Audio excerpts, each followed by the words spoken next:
I'm 81 years old, and I'm about to tell you about the most satisfying revenge I've ever gotten. But here's the twist: it took me 21 years to pull off, and the person I got revenge on, that was me. At 52, I was exactly where my former boss, Richard Chen, wanted me: broken, exhausted, and completely under his control. Richard was the senior partner at our firm, and for 15 years, he had made my life a calculated hell. You see, Richard didn't just want employees, he wanted ownership of your soul. He'd call at 2 a.m. about non urgent matters. He'd schedule meetings on your kid's birthday. He'd praise you publicly, then destroy your confidence privately. And the worst part? He was so good at it that you'd thank him for the abuse. You're lucky to work here, he'd say. Do you know how many people would kill for your position? And I believed him. I sacrificed everything for that job. My marriage nearly fell apart. My kids grew up barely knowing me. My health deteriorated.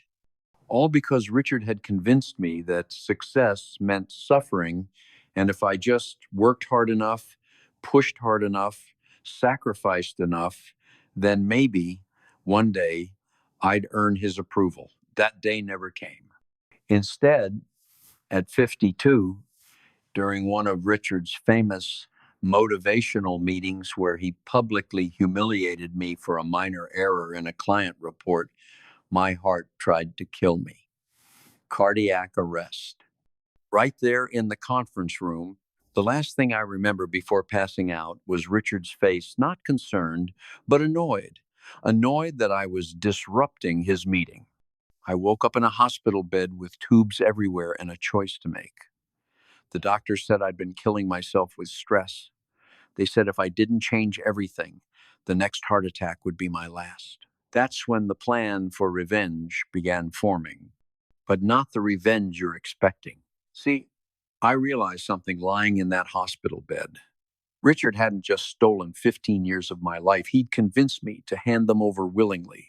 He'd made me believe that my worth was tied to his approval, that success meant sacrifice, that someday I'd be happy when I finally proved myself. The ultimate revenge wouldn't be destroying Richard's career or exposing him. People like Richard always land on their feet. The ultimate revenge would be proving him wrong about everything, living well, living freely, showing him that the life he told me was impossible was not only possible, it was better than anything his world could offer. So here's what I did: I quit.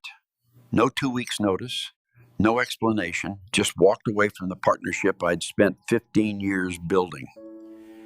Richard was furious, called me weak, said I was throwing away my legacy, predicted I'd come crawling back within months. Instead, I took the next 2 years to rebuild my life.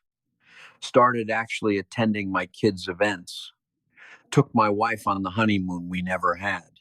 Began therapy to undo 15 years of psychological manipulation.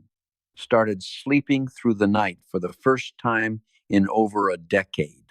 Richard, meanwhile, kept climbing, made managing partner, got his name on the building, everything he'd always wanted. But here's where the revenge gets interesting. About 5 years after I left, I ran into Richard at a charity event. He looked terrible, 20 pounds heavier, eyes bloodshot, hands shaking slightly. He was on his third marriage. His kids didn't speak to him. He saw me laughing with my wife, genuinely happy, and I watched something flicker across his face: confusion, maybe even envy. "You look good," he said stiffly. "Retirement treating you well?" "I'm not retired," I said. "I'm just living." I started consulting on my own terms, working with clients I actually liked on projects that mattered to me, making about a third of what I made at the firm, and somehow having 3 times as much life. Over the next decade, I'd occasionally hear about Richard through former colleagues: heart problems, stress related illnesses, a reputation for being impossible to work with, partners leaving his firm, his children refusing to visit. The revenge wasn't that Richard failed, he didn't. By conventional measures, he was incredibly successful. The revenge was that I won. 8 years ago, I got a call from Richard's assistant. He wanted to meet for coffee, said it was important. I almost said no, but curiosity got the better of me. Richard looked like he'd aged 20 years. He was 67 then, but looked 80. He ordered coffee with shaking hands and got straight to the point. I'm retiring, he said. Doctor's orders. Heart problems. I nodded, said nothing. My kids won't talk to me, he continued, voice cracking slightly. My third wife just filed for divorce. I have more money than I could ever spend and nobody to spend it with. He looked at me with something I'd never seen before, vulnerability. How did you do it? He asked. How did you just walk away?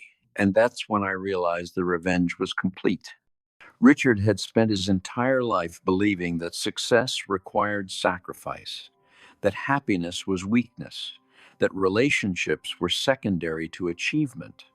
And now, at the end of his career, he was sitting across from me, the man he'd called weak, the man he'd predicted would fail, asking me how to live. I could have been cruel, could have thrown his words back at him, could have told him it was too late.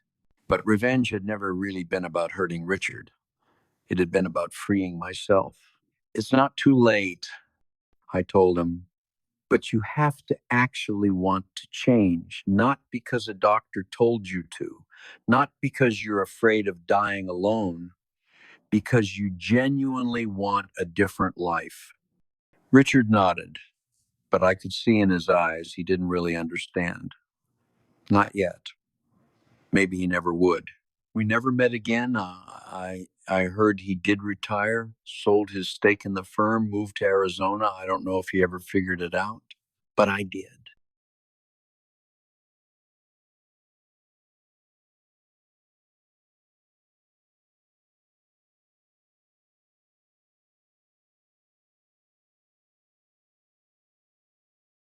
See, the sweetest revenge isn't destroying your enemy. It's becoming so genuinely happy that their opinion of you becomes irrelevant. For 15 years, Richard controlled my life because I gave him that power. I believed his definition of success. I accepted his abuse as the price of achievement. I sacrificed my health, my relationships, my joy, all for his approval. The revenge was taking that power back. Every morning I wake up now at 73 and do exactly what I want. I have breakfast with my wife of 48 years. I call my kids and actually know what's happening in their lives. I have hobbies. I travel. I write. I live.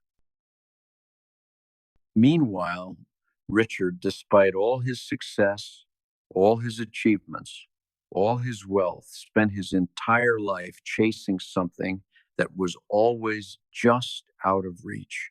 And even when he caught it, it wasn't enough. That's the thing nobody tells you about revenge. The best kind doesn't require you to destroy your enemy. It requires you to free yourself from caring what they think.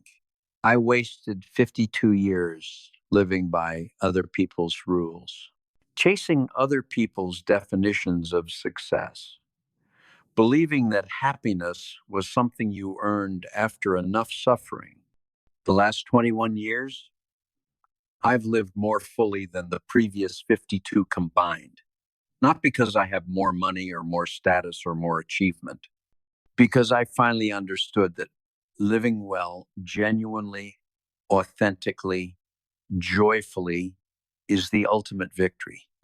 If you're working for someone who makes you miserable, if you're in a situation that's draining your life away, if you're sacrificing everything for someone else's approval, here's my advice. The best revenge is walking away and building something better. Not someday, not after this project, not when you have enough saved. Now, because I promise you, 20 years from now, your worst enemy won't be the Richard Chens of the world. It'll be the voice in your head that says, just a little longer, just a little more. You can't leave yet. That voice is lying to you. I'm 73. Richard is 72. We both have maybe 10 or 15 years left, if we're lucky. The difference? I'll spend mine surrounded by people I love, doing things that matter to me with no regrets.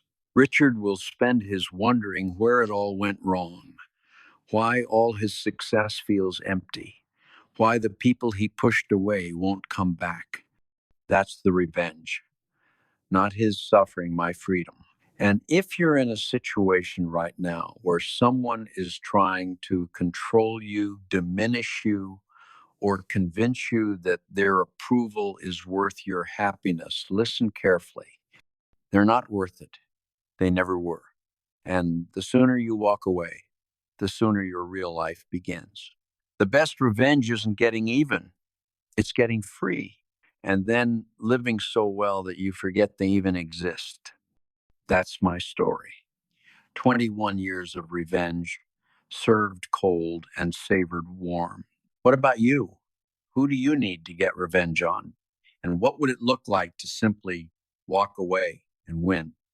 Leave a comment, share this video, subscribe for more stories about how the best victories don't come from destruction, they come from liberation. The clock is ticking.